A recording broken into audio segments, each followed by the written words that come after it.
Estamos en el tema de las alergias. Ya este sería el tema 319. Para esto, pues voy a comenzar nada menos que con el tema este general de la fase de conflicto activo y sus peculiaridades para poder esto comprender toda la connotación toda la connotación del equívoco que hay al respecto de las alergias. Cuando nosotros entramos en el tema de los conflictos activos y su solución como postergados o inacabados, es decir, que quedaron pendientes, mencionamos el tema concerniente a las alergias a las cuales por su errónea interpretación se le ha convertido realmente en un verdadero dolor de cabeza para la medicina convencional y las siempre serviles variantes de medicina alternativa que le secundan.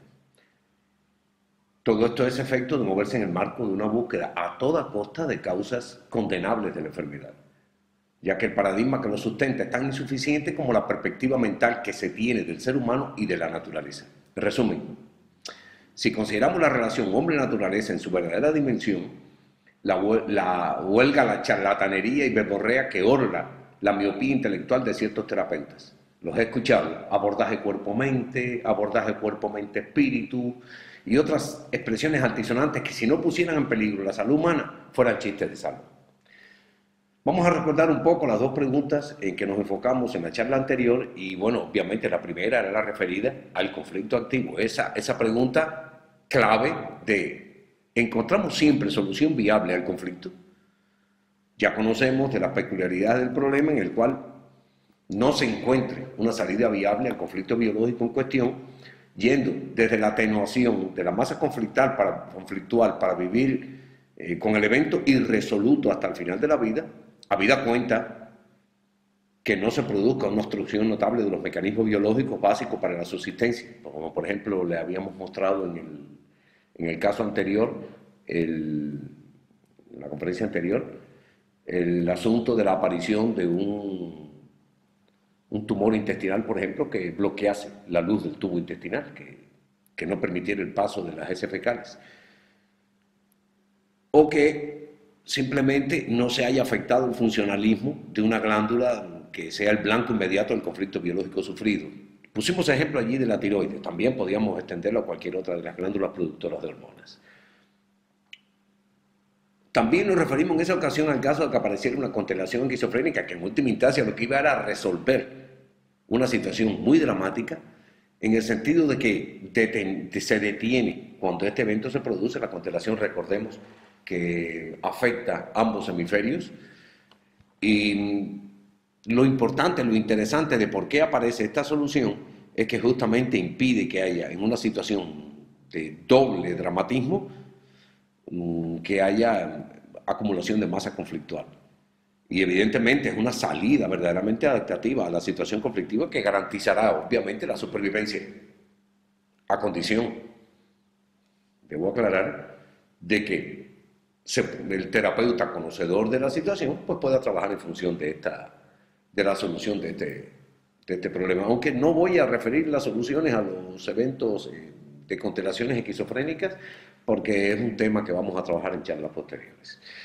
Pues bien, veamos el esquema que ya todos conocemos, en el cual la persona está en normotonía o eutonía. Observen allí cómo hay una fase diaria, o sea, al inicio una fase de día-noche, donde el día funciona desde el punto de vista simpático-tónico, con el estrés de la vigilia, y en la noche aparece la vagotonía con la fase, digamos, de reposo para recuperar energías y prepararse para la nueva fase que constituye el biorritmo en general del ser humano. Aquí no estamos hablando de una simpaticotonía permanente o de una vagotonía permanente. Aquí estamos hablando de una oscilación rítmica en la cual hay un cambio de simpaticotonía, vagotonía, garantizador de la ejecución normal de los procesos vitales. ¿Qué sucede? Allí vemos con la figura invertida con el DHS, la aparición de algo que interrumpe ese ritmo, ese biorritmo, esa normotonía, simpaticotonía, vagotonía, ese cambio oscilante. Y Esto que lo interrumpe es el conflicto biológico, es el síndrome de Dirk-Hammer, el DHS. Voy a ponerles de todas maneras todo el completamiento del esquema para que sea más fácil ir dando las explicaciones pertinentes, o sea, incluyendo la leyenda que está, digamos, completando la información que está en el esquema. Ya, aquí tenemos todo el esquema completo impuesto. Nosotros sabemos perfectamente que el fenómeno de la supervivencia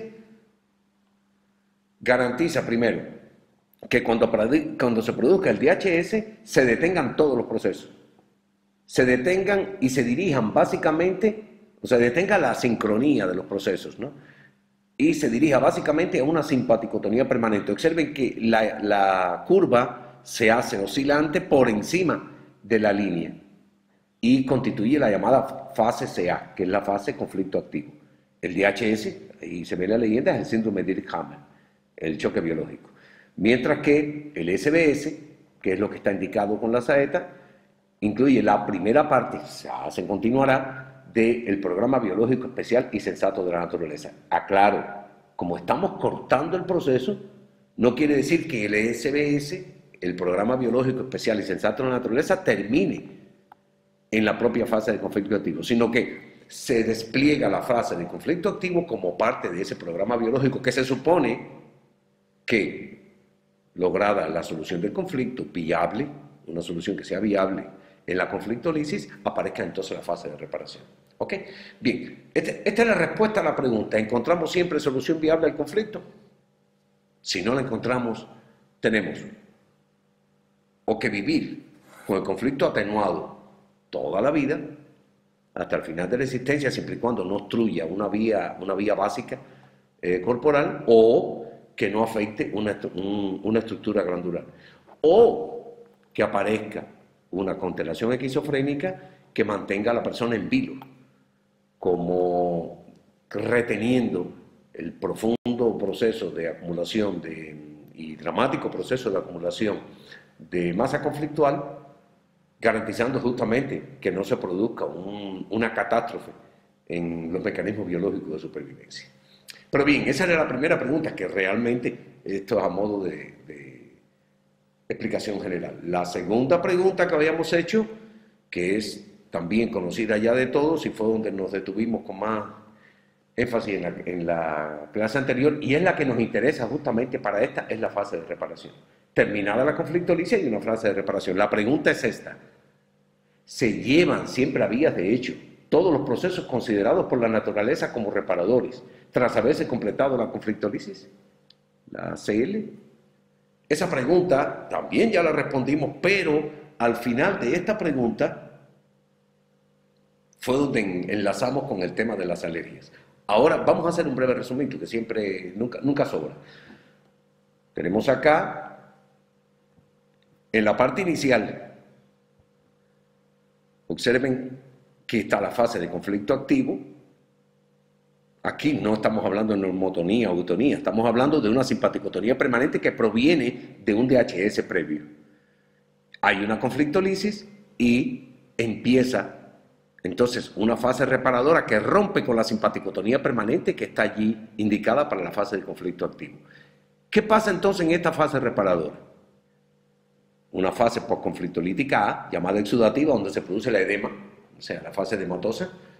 Bueno, ya todos conocemos cómo ocurre este proceso, lo hemos mencionado en suficiente ocasión, y aparece entonces post-conflictolítica A, bueno, un proceso de retorno rápido, fugaz, a la simpaticotonía. A este es lo que se le llama, bueno, CE, como crisis epileptoide, y es la PCL-EP. Lo hemos denominado así como fase postconflictolítica de epicrisis, que puede ser epileptoide en general o en particular cuando afecta la fibra muscular, estriada, lisa, cualquiera, un evento dramático simpaticotónico, de retorno a la simpaticotonía. Y por último, post-epicrisis, aparecería la fase urinaria o cicatricial, en la cual, que le hemos llamado postconflictolítica B, en la cual se produce el retorno, habiéndose terminado el SBS, el programa biológico, completamente a la normotonía. Eso es lo que se indica como vagotonía permanente, aun cuando hay una especie de fugaz retorno a la simpaticotonía en la epicrisis. Pero bueno, tanto la fase postconflictolítica A como la fase postconflictolítica B constituyen toda ese gran proceso vagotónico. Y el programa que se inicia desde el DHS, que pasa por toda la fase de conflicto activo y se continúa con la fase de vagotonía permanente, tanto en la fase postconflictolítica A, en el fugaz retorno a la simpaticotonía de la epicrisis y en la finalización del proceso con la fase postconflictolítica B o cicatricial, esa fase de eliminación urinaria, pues simplemente hemos terminado, o allí termina el programa biológico y estamos reforzados, estamos fortalecidos y estamos preparados para enfrentar eventos de esta índole sin mayores complicaciones, porque se ha llevado a término el proceso biológico. Entonces, ¿qué pasaría si se interrumpe la fase postconflictolítica A? ¿Qué pasaría si se interrumpe la crisis epileptoide? ¿Qué pasaría si se interrumpe la fase postconflictolítica B? En resumen, ¿qué pasaría si hay una interrupción en la fase de reparación? Justamente sobre la base de este asunto es que entramos en el tema de las alergias. Vamos a recordar un poquito algo bien conocido por todos, que es el tema de la primera ley biológica, del primer criterio. Habíamos planteado el ámbito externo y en la parte interior de ese círculo el ámbito interno, y dentro del ámbito interno vendría la combinación tripartita de psiquis, cerebro u órgano, parte corporal, y que a partir de un impacto en los tres momentos de manera simultánea, surge entonces el DHS. Sabemos también que este síndrome de Dirkhammer se caracteriza por ser inesperado. Te toma de sorpresa, es dramático, es agudo, es intenso, es grave y sobre todo, no perder esta perspectiva, es vivido en soledad. Prácticamente no es verbalizado. Allí hay una interacción entre todas estas peculiaridades y otras que querramos poner en el esquema. En general, todo el ámbito externo se convierte en un impacto brutal para la persona y se desencadena entonces una simpaticotonía permanente que se produce en los tres niveles: psiquis, cerebro y órgano. Todo esto lo conocemos, así que simplemente una especie de resumen general. Aquí se inicia con el DHS a los tres niveles el despliegue del programa biológico especial de la naturaleza que tiene sentido para la supervivencia. Ese es el SBS. Ahora bien, vamos a ver qué pasa si se produce una suerte de retención del contexto situacional. Es decir, el contexto en que se produce la situación es rico en información. De hecho, a mí lo que me impactó fue el DHS. Pero recordemos que cuando impacta el DHS ocurre una situación muy peculiar. Aparece una simpaticotonía permanente. Entramos en alerta permanente. Entramos literalmente en un estrés permanente. Y esta condición de entrada en el estrés permanente, de esta llamada, pudiéramos llamarle alerta máxima, pues evidentemente el cuerpo recoge toda la información del contexto en que se produce la situación. A esto es lo que le he llamado retención del contexto situacional. Es decir, a partir de la presencia del DHS, no solo se recoge la información que impacta sobre los tres niveles de nuestra existencia: psiquis, cerebro y órgano, o parte corporal, sino que a la par se prepara una especie de memoria defensiva que va a tratar de evitar las repeticiones.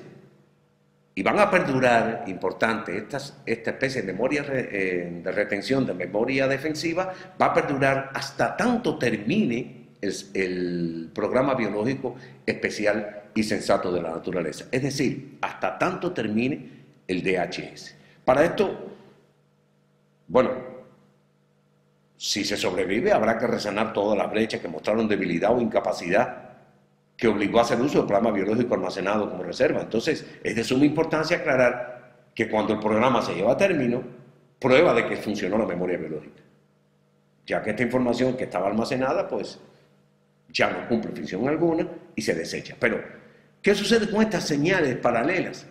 Que vamos a hablar de ellas ahora, que constituyen el contexto situacional, digamos que son aspectos colaterales al impacto. ¿Qué pasa con esas señales paralelas cuando ocurre el despliegue del SBS, del Programa Biológico Especial y Sensato de la Naturaleza? Vamos a mirar el asunto con más detalle en este esquema que nos ocupa. Ahí tenemos el DHS, el impacto, digamos, central del proceso. Este tiene una amplísima gama de posibilidades de presentarse, porque depende incluso cómo la persona evalúe el impacto de la situación. Una misma situación puede generar diversos DHS en una misma persona, o incluso puede generar diversos DHS en personas que están sometidas a la misma situación a la que hacemos referencia. Ese DHS desencadena la fase de conflicto activo, habida cuenta de que haya solución, entonces obviamente se despliega la fase de reparación, y esta fase de reparación ya todos conocemos perfectamente que constituye, cuando se llega a término, desde el DHS hasta el término de la reparación, el llamado Programa Biológico Especial y Sensato de la Naturaleza. Aquí voy a especificar, porque es importante recordarlo, que tenemos dos grandes fases. Tenemos una indicada en azul y otra indicada en un color naranja, que es, en el primer caso, una fase unitaria, mientras que en el segundo es tripartita, tiene 3 etapas. Esta unitaria es llamada como fase CA, conflicto activo, mientras que esa fase completa de reparación o post-conflictolítica, recordemos, con una solución, una conflictolisis, obviamente todo lo que viene después de la solución es post, o sea, posterior a la conflictolisis, porque la solución es la que marca la conflictolisis. Y esta fase está formada por una etapa post-conflictolítica A, que es la exudativa o edematosa, que acumula líquido, el edema, una fase de vaciado impetuoso con retorno a la simpaticotonía, que es epicrítica, la fase de epicrisis, y por último, una fase de eliminación en la cual se produce una cicatrización del proceso a los niveles, incluso podemos hablar, digamos, de manera un poco metafórica, de una cicatrización en el plano también psíquico, en el cual la persona queda fortalecida de la limitación que presentó y que le generó el DHS, y a todo este evento, a todo este proceso le llamamos como Programa Biológico Especial y Sensato de la Naturaleza. Pero como estamos hablando de la retención del contexto situacional, la pregunta es, ¿y qué podemos retener del contexto situacional? Es decir, hubo un impacto. Ese impacto es el brutal, el dramático, el DHS. Se desencadena la fase de conflicto activo, entramos en un estrés tremendo. Mi vista está percibiéndolo todo sin excepción. Mis oídos están atentos a cualquier sonido. Mi piel percibe cualquier contacto. Prácticamente no hay un aspecto de la realidad, incluyendo, digamos, lo que miro por el rabillo del ojo. No hay un aspecto de la realidad que se me pierda. Estoy en completa alerta. Estoy tan en alerta como lo está un animal salvaje, en condiciones de la naturaleza, que es amenazado por un depredador. Está pastando, como el caso del impala el tipo de antílope que habíamos explicado anteriormente, y de pronto un leopardo le ataca. En esas condiciones se pone todo en alerta. Así nos sucede cada vez que aparece un DHS. Entramos en una alerta completa y empezamos a percibir todo el contexto de la situación en que estamos inmersos, paralelamente con el foco central que tenemos sobre el DHS. Aquí tenemos, por ejemplo, en el aspecto del sonido, tenemos el viento, la música, un comentario que se haga, etc. Esta percepción, que es auditiva, está agudizada por la situación de estrés. Puede registrar detalles que amplifican esa lista hasta niveles insospechados. El tono de la voz, el zumbido de un insecto, el claxon de un auto, todo queda atrapado en la memoria para cooperar en la ganancia de experiencia que facilite evitar repetir el evento. Es decir, ¿por qué nos quedamos con esta información situacional? Porque vivimos un DHS en ese contexto. Obviamente, si retenemos toda la información, mientras se esté ocurriendo el proceso de despliegue del programa biológico especial y sensato de la naturaleza, estamos obviamente garantizando que se evite que aparezca una reiteración del proceso. ¿Qué pasa? Ese es el sonido. ¿Qué pasa con el olor? El olor almizclado, el olor alcanforado, el olor floral, el olor mentolado, etéreo, acre, podrido, etcétera, pútrido, no podrido, etcétera. Esta percepción olfatoria que está intensamente abusada, como sucedió con la sonora, la auditiva, en el ejemplo pasado, en el que está más arriba, pues simplemente es otra vía que condiciona la fijación contextual, o sea, del contexto situacional, paralela al evento original, y sirve como un factor concomitante que está presto a manifestarse como alarma de seguridad. Si bien solamente he mencionado entre paréntesis los 7 patrones básicos odoríficos, se sabe que hay alrededor de un centenar de sensaciones primarias que anidan en esta olvidada fuente informativa, que es curiosamente la más sensible con mucho, o el más sensible con mucho, de los órganos de los sentidos. Lo más espectacular es la subjetividad que acompaña a la percepción y le convierte en algo prácticamente excepcional. Pero no solo el sonido y el olor, también la imagen. La percepción de objetos, del movimiento, de fenómenos naturales, rayo, la lluvia, las nubes, el color, con todos los matices que tiene Bueno, esta percepción visual también que está bajo estrés deja improntas asombrosamente detalladas del evento y van desde la propia imagen contorneada por el evento vivenciado, como la información menos central del cuadro informativo, hasta lo que se percibió de manera relampagueante y como por el rabillo del ojo. Es decir, no solo tengo la información inmediata del DHS, tengo todo lo que lo rodea desde el punto de vista de la percepción visual. No me quedo en esta. También tengo el aspecto relativo al sabor, ácido, salado, dulce, amargo, etc. Aquí la percepción sápida está exacerbada también. Es otra de las fuentes informativas adicionales del contexto central.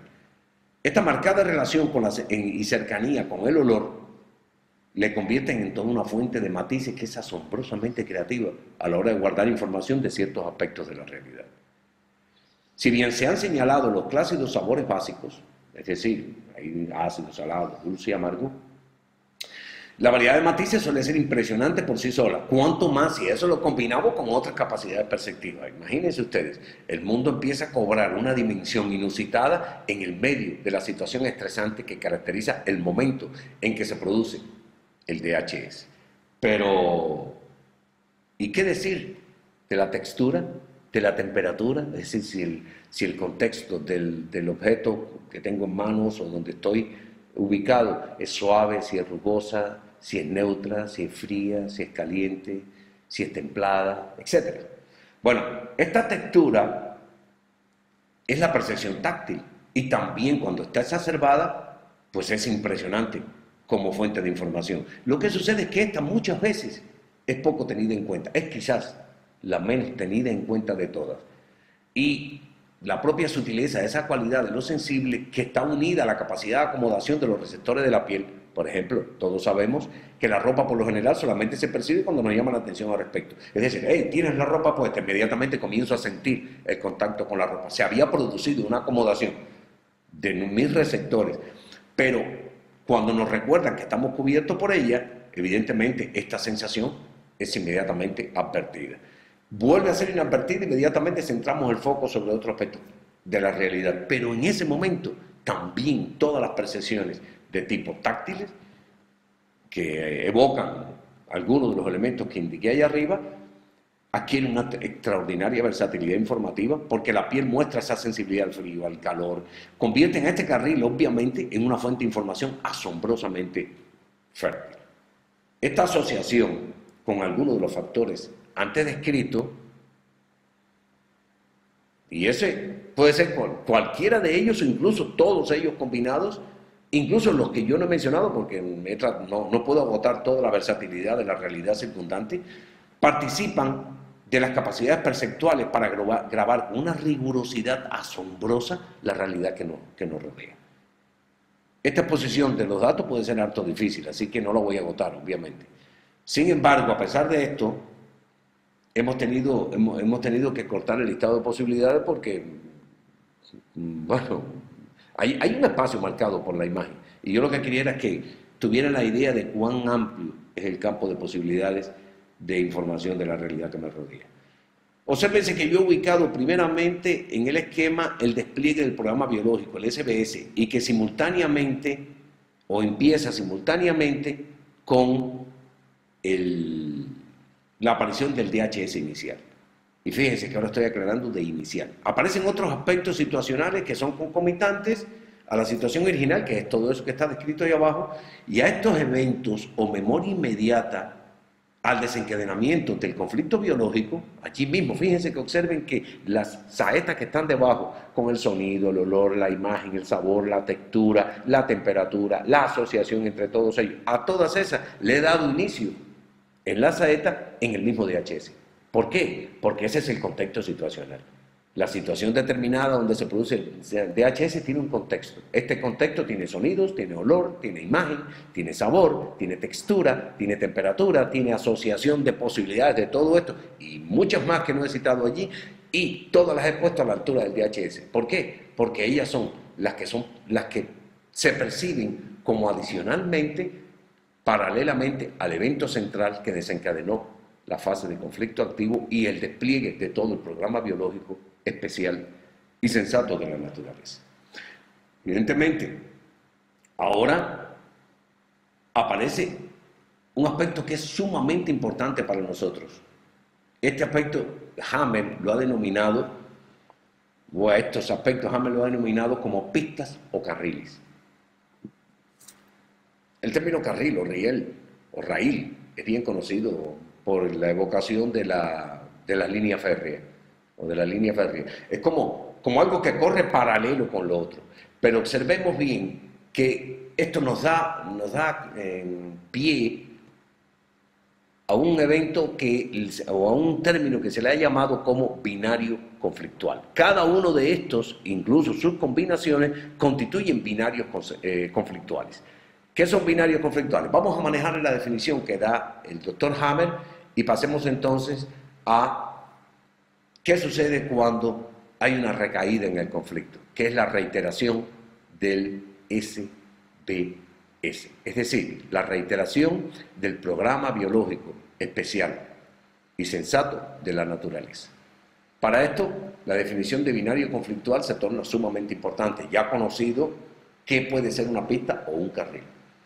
Aquí se hace referencia en el término a una recaída en el conflicto inicial, la vía primaria, cuando la persona que no ha logrado llevar a término el programa biológico adaptativo, el SBS, recordemos que no se ha logrado llevar a término, asocia el evento estresado, sufrido, o estresante, sufrido, con alguno de los aspectos almacenados como memoria intensa desplegada en el instante del estrés inicial. A este segundo DHS, recuerden que estamos definiendo el binario, a este segundo DHS que podemos designar como vía secundaria se le denomina como binario conflictual. Veamos esto con atención porque de aquí pueden surgir una buena cantidad de explicaciones. Yo voy a utilizar el ejemplo más común y es el que utiliza el propio doctor Hammer en su exposición. Qué mejor que seguir la secuencia expositiva de la obra El Testamento de una Nueva Medicina, parte 1. Allí el doctor Hammer nos refiere a un estudio de caso en el cual hay una persona del sexo masculino que cada vez que utiliza una cierta loción para el afeitado, se le produce una angina de pecho. Esto es un ejemplo muy ilustrativo porque este señor, cada vez que se untaba la loción para afeitar, sufría de molestias características de angina de pecho con dolores en la región del corazón. Es ridículo darse a la tarea de ponerse a buscar un constituyente químico de la loción que pudiera generar la angina de pecho. Sin embargo, nos hemos desgastado decenios buscando posibles sustancias desencadenantes de respuestas anafilácticas. Una respuesta anafiláctica, para aclarar, es una respuesta excesiva de algunas personas ante ciertas sustancias alimenticias o medicamentosas. Entonces aquí la idea es justamente que el Señor responde de una manera exacerbada, de una manera excesiva ante una sustancia que está usando para el afeitado. Bueno, si yo sigo el razonamiento de la medicina convencional, ese señor sería alérgico a la loción después del afeitado. Bueno, ok, vamos a decirlo así, pero les confieso, hay personas que logran llegar a ese tamaño de absurdo. Bien, ¿por qué? Porque la carencia de facultades lógicas necesarias para esto diría que a alguna persona le sugeriría, bueno, pues cambia de loción a afeitar, que es el colmo de la contemporánea carencia de sentido común, e incluso habría quien le sugeriría, pero ¿por qué no te compras una loción de uso cotidiano? Cambias esta loción de uso cotidiano por una que sea de tipo ecológico. Yo no estoy bromeando. Yo solamente estoy extrapolando respuestas de lo que muchas personas usarían como solución al problema. Pero la usarían porque le han metido en la cabeza el absurdo de que estos eventos se producen por sustancias que están allí en la loción y que están generando la respuesta de angina de pecho. Vamos a ver un momentito cómo describe el doctor Hammer el caso y podremos comprender la falacia moderna sobre el tema de las llamadas alergias químicas. Este señor a que hacemos alusión había vivido una dramática situación al ser engañado sentimentalmente por su pareja con un competidor. Bueno, el hombre, el señor, que es preandropáusico, es decir, no ha entrado en la andropausia, en la etapa de cambio hormonal típico que sucede en el hombre, por correspondencia también en la mujer, lo que hay es una menopausia. Pues este hombre que está en función activa, preandropáusica, disculpen, pues simplemente ve al que le quita la pareja, o con el que es engañado sentimentalmente por parte de su pareja, como un competidor. De hecho, la pareja es, desde su visión masculina, el territorio. Como para la mujer el hombre constituiría el nido. Pues bien, el hombre sufre, obviamente, ante esta condición. Vamos a poner que este hombre lo sufre. Puede ser que alguien no lo sufra, simplemente lo esperaba o simplemente no le dio la importancia necesaria. Pero este que estoy contando, del ejemplo, sufre un brutal conflicto territorial. Este conflicto territorial se desencadena en fase al DHS conflictivo primario. Ese DHS conflictivo primario es el DHS inicial. Este DHS inicial es simplemente el engaño con la pareja, el engaño de su pareja. Y al sufrir este engaño se produce automáticamente, por definición, un conflicto territorial. En el caso este que estamos poniendo, con pérdida de territorio. Hay que reconquistar cuanto antes el territorio. Esta pérdida de territorio lleva consigo en la fase de conflicto activo una úlcera de las arterias coronarias. Es muy fácil de explicar y lo hemos visto en varios ejemplos que hemos puesto en nuestra charla. El caso en la naturaleza es muy claro. Un animal que es expulsado de su manada y que es dueño de esa manada, que la considera como su territorio, es el jefe de la manada y es expulsado por uno más joven, tiene que reconquistarlo o perece. En la naturaleza funciona de esta manera. Y la manera de reconquistarlo sería aumentando la irrigación sanguínea. Al aumentar la irrigación sanguínea, la forma de aumentar la capacidad de paso sanguíneo es ulcerando las arterias coronarias. Pero esta úlcera de las arterias coronarias se sigue post-conflicto lisis, o sea, solucionado el conflicto, se sigue de un proceso, ahí vemos la fase post-conflicto lítica, de rellenado de las úlceras. Hay un posible ataque cardíaco que puede ser más o menos intenso en función de la peculiaridad en que el acto se produzca. En el momento de ocurrir el DHS inicial que constituye esa vía primaria, pues el hombre que lo sufriera almacenó en su memoria suficientes datos como para estar alerta ante la posible repetición del evento con dichas características. Una de las pistas lo constituyó el olor específico de la loción para el afeitado, que era o la usada por el oponente que invadiera su territorio, que es la pareja, o simplemente el hecho de que asociaba el olor de la loción con el evento traumático vivido. Me voy por la primera. Es decir, que fuese la lesión usada por el oponente que invadiera su territorio, o sea, que le conquistara a la pareja. Como resultado, y teniendo en cuenta que de alguna manera, antes de culminar exitosamente la reparación de las arterias coronarias, porque es el propósito del DHS, la presencia de la loción le llevaba nuevamente hasta la etapa de conflicto activo y desencadenaba automáticamente la angina de pecho que caracterizaba la ulceración de las arterias coronarias. Es decir, antes de que termine, digamos, en la fase de conflicto activo que vemos allí de la úlcera, de la alteración de la úlcera, o sobre todo en la fase de postconflicto lisis, cuando aparecía el olor de la loción para el afeitado, pues simplemente se desencadenaba un nuevo DHS, ya no es el primero, es un nuevo DHS por en base a la pista. La pista le recuerda, hey, atención, cuidado, fíjese, con este olor apareció, con este olor se asocia un conflicto que puso en peligro la existencia. Pudiste perder el territorio. Ese es el sentido del nuevo DHS, de esa vía secundaria. Ahí tenemos un binario. Un binario que corre por el mismo esquema, pero que los DHS que lo generan son, en este caso, en el primero, la vía primaria, y en el segundo, alguna información adicional, una pista, un carril, que se recuperó, que se almacenó en la memoria del individuo en el momento ese de estrés intenso de la vivencia del DHS, y que cada vez que aparece, si no ha terminado la solución del programa biológico, si no ha culminado, puede desencadenar un nuevo proceso de despliegue del conflicto territorial en que la persona estaba inmersa. En resumen, si lo miro desde el ángulo de la medicina convencional y de gran parte de las medicinas alternativas, el hombre simplemente está haciendo una alergia a la loción para el afeitado. La lógica es otra. El evento es un evento de recordación.